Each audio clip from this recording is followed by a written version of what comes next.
listeners. My name is Ivan Franklin Rose, and this is the one about self-doubt, self-esteem, and self-confidence.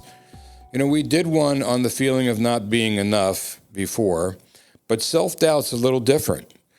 Usually, the feeling of not being enough comes from an interaction with other people, rejection of some kind, but normally it doesn't mean that you didn't go into the relationship or the business meeting or the interview feeling self-doubt. It just means you came out of it feeling, oh my God, maybe I'm not enough.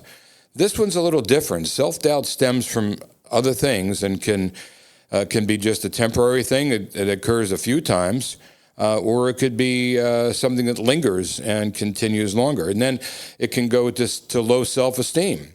There's low self-esteem, high self-esteem, and self-confidence. And they're all on the road to better health and less anxiety. Because when you doubt things, it causes anxiety. So let's take, for example, a person who's doing a puzzle. Now, I'm not a puzzle person. I have trouble with puzzles. But when starting a puzzle, I know one thing. If I can have a little success, then I have less doubt about whether I can do it at all. So I usually get the borders of the puzzle, the outside frame of the puzzle done first. I'll look for those pieces because usually they have a straight line at the end. And I know if I can do the borders, then I can piece by piece start from the borders and go from there. It gives me more confidence to go on. So there are tricks and tools to help you to stop doubting yourself and to give you a little bit of success each step of the way to move forward in your life. And so we're going to cover today possible causes of self-doubt, signs of self-doubt, causes of low self-esteem, and signs of it, and what we can do to improve our self-esteem and self-doubt, and then how to lead to a road of self-confidence. Now, self-confidence doesn't have to mean that you have a huge ego and you're egotistical and you don't value other people. It just means the good sense. It means that you have confidence in your decisions and your abilities and what you're about to do. So let's start with what self-doubt is. It could be a social anxiety that may convince you that other people will find fault. It could be not trusting your decisions, not wanting to speak up, but experiencing self-doubt from time to time is natural. We all have occasional doubts about our actions and decisions, and worrying about those things is a part of being human. However, if you have prolonged feelings of self-doubt, it can become an issue that impacts many parts of your life, and when this happens, it could become debilitating and stall your personal growth and cause a lot of anxiety and stress in your life. So let's look at self-doubt. It refers to feelings of uncertainty about certain situations, decisions, aspects of life. It's normal to feel self-doubt, and it can stem from things like anxiety disorders, childhood trauma, or attachment disorders. Many times self-doubt comes from negative childhood experiences, such as constant criticism or bullying, or being berated or humiliated. And as you grow, this kind of negative feedback becomes part of your inner monologue. So let's look at some possibilities of causes. One is narcissistic parents. Often we're scared of repeating our parents' mistakes and might be overly cautious in specific decisions as a result. But if your parents are narcissistic or arrogant, you may want to swing to the extreme. In response to your parents' characteristics, you may become too modest or unconfident. You may question your own actions and makes it hard to accept praise. You could also experience the drill sergeant approach. Showing yourself tough love can be an effective motivator as it urges you to work harder the next time, but repeatedly criticizing yourself does far more harm than good. Self-sabotage from overworking and fear of becoming lazy or soft can arise in this behavior if it continues. So basically, the other is past experiences that can haunt us. Our experiences shape who we are and how we see others in the world. lots of us struggle to let go. Failures and setbacks from the past can leave us overwhelmed with self-doubt. The fear of failure and fear of success is also another possibility. Fear of falling short and disappointing others is just as real as the fear of being unable to replicate our past successes. We might think it was luck that got us this far instead of our talents. So that could be some of the causes and reasons for dealing with self-doubt. Now, there are different types of self-doubt. There's the imposter syndrome, or the illogical fear of others seeing you as a fraud or undeserving of your accomplishments. Next is the self-sabotage we touched on earlier, which refers to undermining yourself, your values, and your goals. The third is indecisiveness, or struggling to make big and small decisions due to worries that whatever path you choose will be wrong. And all these erode your self-esteem over time, and the negativity that you fill yourself with can lead yourself to low self-esteem. So that is certainly an important thing to look at, but let's look at signs that you may have self-doubt.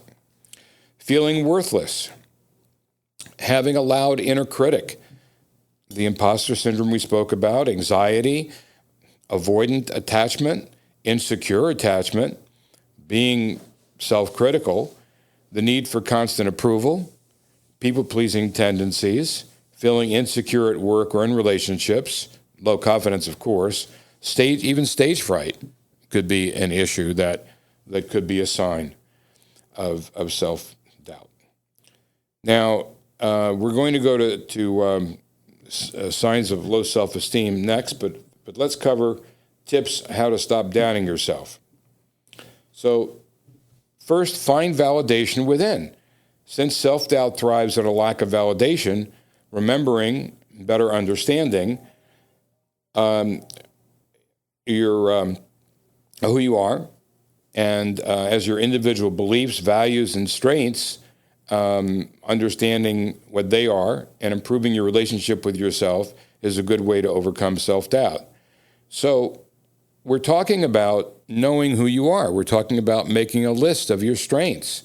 Nothing wrong in making that list. And you can put a column of your strengths on one side and even weaknesses on the other. But validate who you are, what you stand for, all the good things about you as a human being, and find that validation within. Journal. Write down how you feel and what is happening to you. Journaling everything that brings us feelings of self-doubt and self-confidence could be a good way to identify positive and negative patterns. It's also therapeutic to journal and reflect on the successes of the day. Remember your achievements. Take time to inventory all your accomplishments that you wrote down on that list that you made, and minimize your feelings of self-doubt by seeing how you achieved something else and how successful you were in something else. It can be hard to remember all of our accolades when we're highly self-critical, but remembering what we've gone through and achieved is powerful. It can give us the motivation and empowerment we need to keep proving and keep moving and proving to ourselves that we can do this.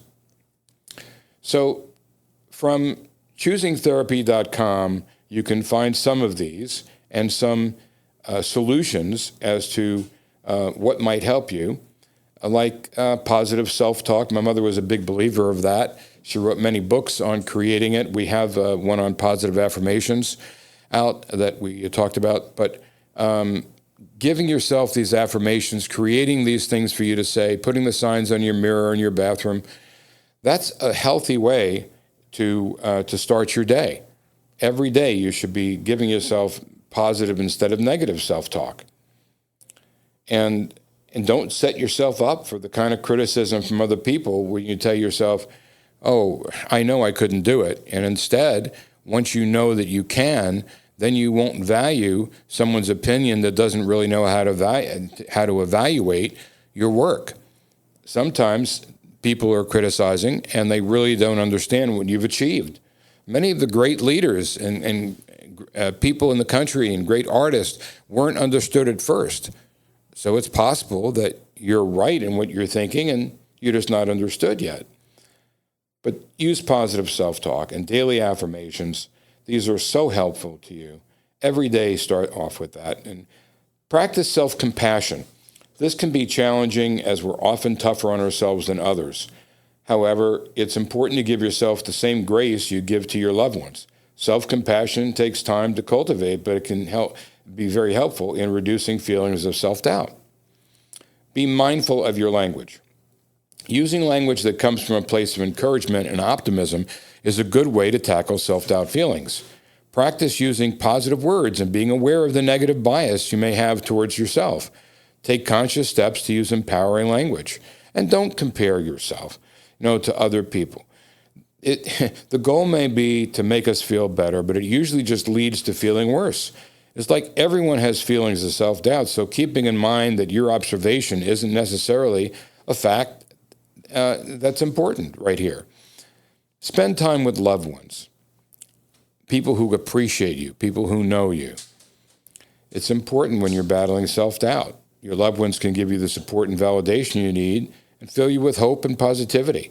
This helps to reduce feelings of self-doubt. Remember your values. When you're dealing with self-doubt, it can feel like everything you have or do is never good enough. Always remember your values.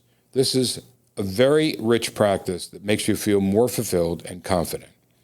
And limit social media. Sometimes this helps when you have self-doubt because when you look at other people online, you look at body image, you look at other people's success, it may make you feel somewhat bad about yourself and doubt yourself more. But remember, it's just a highlight reel of people's lives. You don't get to see all their lives on social media. It doesn't represent everything they go through. No, luckily, some people admit online that they are normal, like every one of us, and they go through things in their head as well. And so that's good. But generally speaking, just make sure that what you're listening to online doesn't cause you any stress or anxiety or anything along those lines. Ground yourself. When you are dealing with self-doubt, it's easy to go into a spiral of all things you are struggling with or feel you cannot do. It's important to find ways to ground yourself, making sure you stimulate all the senses. Grounding yourself can be physical, mental, or a combination of both. Find activities that provide a sense of accomplishment is the next point. Everyone has something that they're good at. Like we're using the puzzle illustration. Take something and start at the beginning, hit a few balls around with a racket, see if you're good at that, see if you're good at any sport or doing any particular thing, singing, dancing, whatever it is, have a little success about something. And just participate, getting a good sense of self-worth from just even participating. Knowing you can be successful is a good feeling that can reduce feelings of self-doubt. And for goodness sake, practice gratitude. Very important. We're all imperfect and make mistakes. And practicing gratitude and believing that as humans we're allowed to mess up can empower us to feel motivated and do better and grow and learn from our mistakes. Every night, I always, I've mentioned this before, but I always say what I'm grateful for. All the good things. Knowing that good things happen to you and that you're grateful for something. I have a friend that recently got into a car accident and she had an injury to her head, but she's alive and she's well. And they thought she may have had more serious injuries to her brain and might need some surgery, but it turned out she didn't. So I tell her, even though she has a scar on her forehead, think of the positive. You're alive and you escaped death and you're living and you didn't have to have surgery. So look at some reason to be grateful and happy. And remember what you've accomplished. To defeat self-doubt, we must take time to revel in our success and praise ourselves for a job well done. When we do this routinely, it can give us encouragement to keep going, despite negative feelings we may have at the moment. Remember, you are your biggest critic. No one judges you harder than you judge yourself. Self-criticism can lead to self-doubt. Grappling with self-doubt can make it easy to avoid social situations. But remember, people tend to worry more about themselves than they do about other people. So, it's normal to have this feeling and analyzing what you've done, the good, and even what things you want to improve on. It leaves for opportunities for growth. So it can serve as a mirror that shows us what to work on, what opportunities we want to grow on, and it can be helpful to use self-doubt as data to create action items to improve. So all this can be analytical in a positive way. And in the course of your day, there are things that you do every day that are wonderful. You just don't realize it all the time. And the few things that you do that you may think you messed up on, you may not have. You don't know. But allow yourself some slack and allow yourself the ability to recover and grow. And then therapy. Therapists can uncover some really deep issues if it's something that you feel you need to talk to someone about. And it's always good to, I was analyzed, it's good to be analyzed and figure out why you do the things you do. But also you can look at it as moving forward, that whatever happened in the past is in the past, and you're going to take charge of your own life now, and you're going to grow in the way that you feel is important for you, and take charge of your life and not blame it on something in the past, but move forward. So let's talk about right now what happens when it goes to self-esteem. What are some signs of low self-esteem? Saying negative things and being critical about yourself, joking about yourself in a negative way, focusing on your negatives and ignoring your achievements, blaming yourself when things go wrong, thinking other people are better than you, thinking you don't deserve to have fun, not accepting compliments, avoiding challenges for fear of failing, being overly upset by disapproval of or criticism, and feeling sad, depressed, anxious, ashamed, angry, or worthless. So these could be signs of low self-esteem. So some of them are similar to feeling self-doubt, but having self-doubt doesn't mean you have self-esteem necessarily. You can doubt something, you can doubt an ability, but it doesn't mean you think less of yourself or lower of yourself. You feel it's a reality. So low self-esteem is taking it to the full extreme, and so you want to do things to improve your self-esteem. So health problems that are associated with low self-esteem is what the purpose of the podcast is. Depression, anxiety, stress, eating disorders, social phobia, attention deficit disorder, and substance abuse all can be part of having low self-esteem. So how do you improve your self-esteem? Think about things you're good at. What are your strengths? Celebrate the small things in your life. Give yourself a pat on the back when you achieve even a small thing. Challenge your negative thinking. Look for alternative explanations to put things into perspective. Think about things you can change. Don't worry about things you can't change. Avoid trying to do things perfectly. Perfection is not possible all the time. Stop beating yourself up if you make mistakes. Everyone makes mistakes. Do things that you enjoy. It's easier to be positive when you're doing things you like, and be with people who don't bring you down when you're doing them. Volunteer to help people. This can make you feel better about yourself. And actually, strangely enough, exercise can definitely improve your mood. So these are things you can do on self-esteem to raise your self-esteem. So let's talk for a few minutes on what you can do to build self-confidence. According to choosingtherapy.com, they give some good tips that might be helpful here. It's a mixture of evidence-based strategies, life experience, and recommendations from some of the best in the field. As with anything you read on the internet or anything that comes from any articles or any books that you read, you have to take what you need and leave the rest if it doesn't apply to you. So there's a lot of materials, a lot of books out there, and you can draw from it just what you need that applies to you. And keep in mind that not all these tips will be specifically for you, but you're encouraged to give them a try. The secret to success is to have an open mind. So let's start with develop your awareness. Change doesn't happen until awareness is created. So off the top of your head, you might not be able to recognize the events or situations that can be triggering. These events often leave us with feelings of low self-esteem or low confidence. It may be helpful to use a guided meditation to increase awareness for change and reflection. And then step outside your comfort zone. There's nothing more empowering than to step outside what you're comfortable with. And as other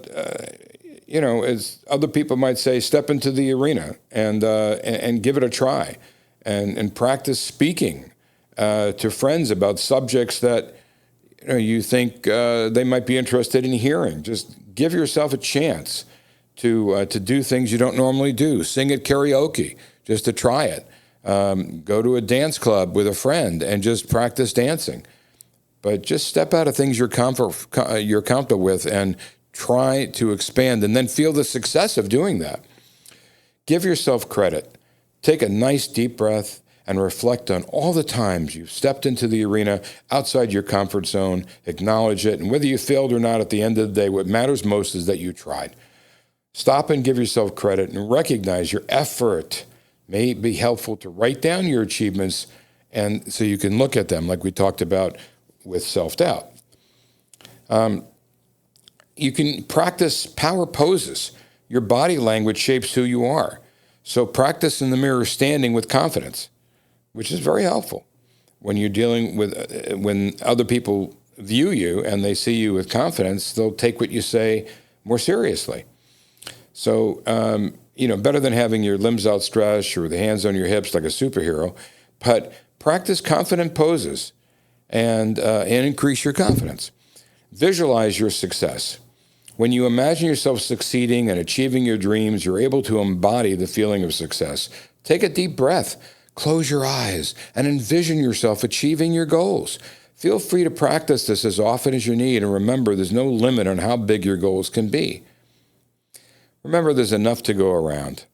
Gabrielle Bernstein shares in her teachings, there's enough to go around for everyone. She writes, when you see others who have what you want, celebrate it. Let their success mirror back to you what you're ready to receive. Believe in yourself, believe there is enough, and you will achieve. And then, as in self-doubt, positive self-talk plays a very important part in self-esteem and raising self-confidence. Your subconscious is always listening to how you treat yourself.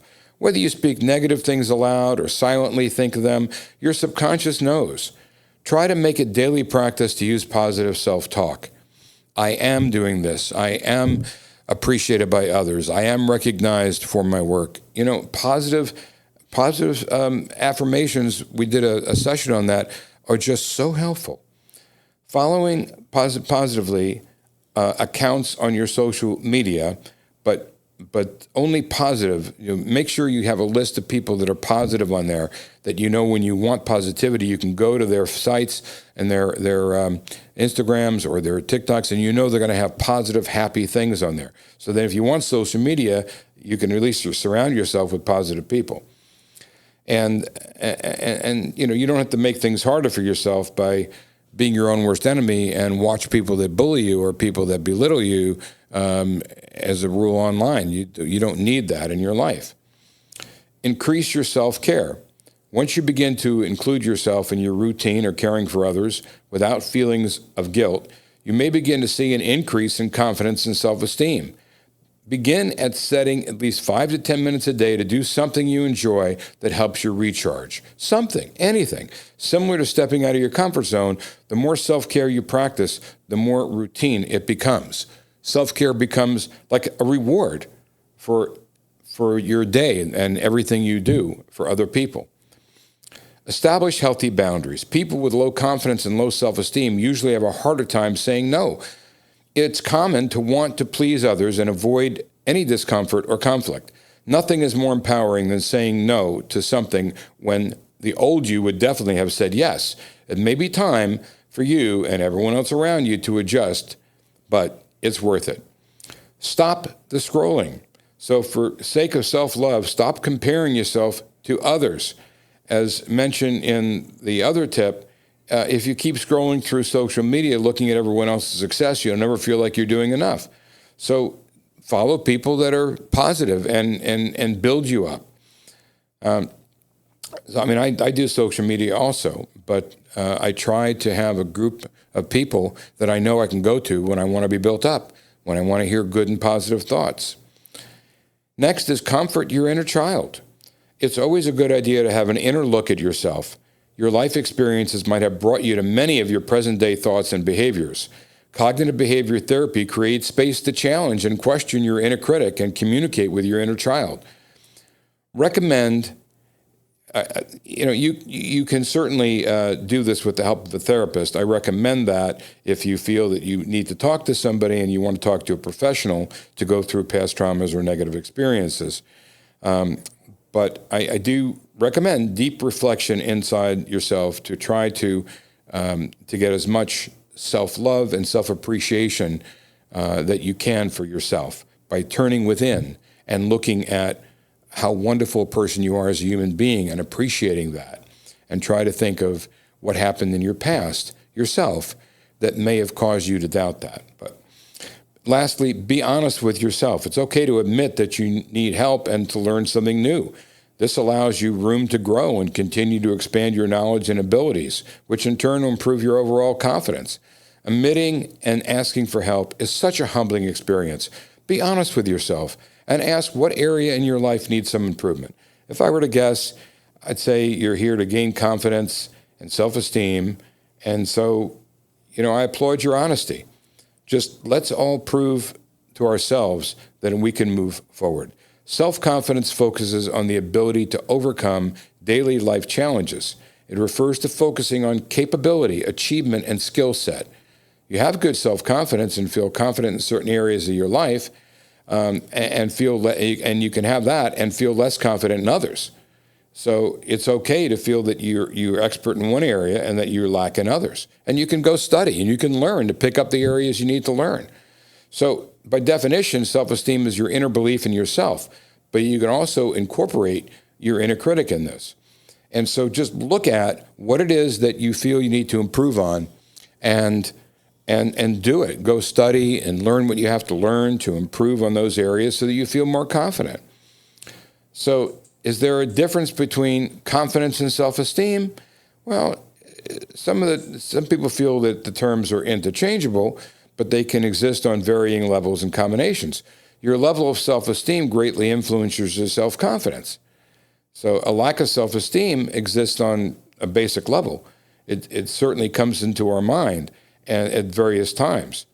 But, usually lack of confidence comes about in trying to solve something without the knowledge to do so, and you just don't feel you're capable of doing it. So increase your skill and learn the things that you want to be better at and have more confidence about it. But both self-confidence and self-esteem relate to your perception of yourself and perception of your abilities and your worth or your value. So it's more of a question of the outer focus and ability, what others are seeing when they look at you for that. And self-esteem is more of the inner focus, what you feel about yourself. So it's something you can work on and get to a level that you're happy. Happiness is the goal. Being happy is everything. Find a reason to be happy every day. Find a reason to be confident about yourself. Find a reason to applaud some effort that you made. And then a lack of confidence won't seep in to cause other anxieties and stress. Wake up each morning with a smile on your face. Find something, a picture, drawing, your children, your spouse. Find something that makes you smile, something that makes you happy to start your day with. Realize that you have something that you're good at, something that you can focus on and say, you know what, I have that ability and I'm good, and have no self-doubt on that.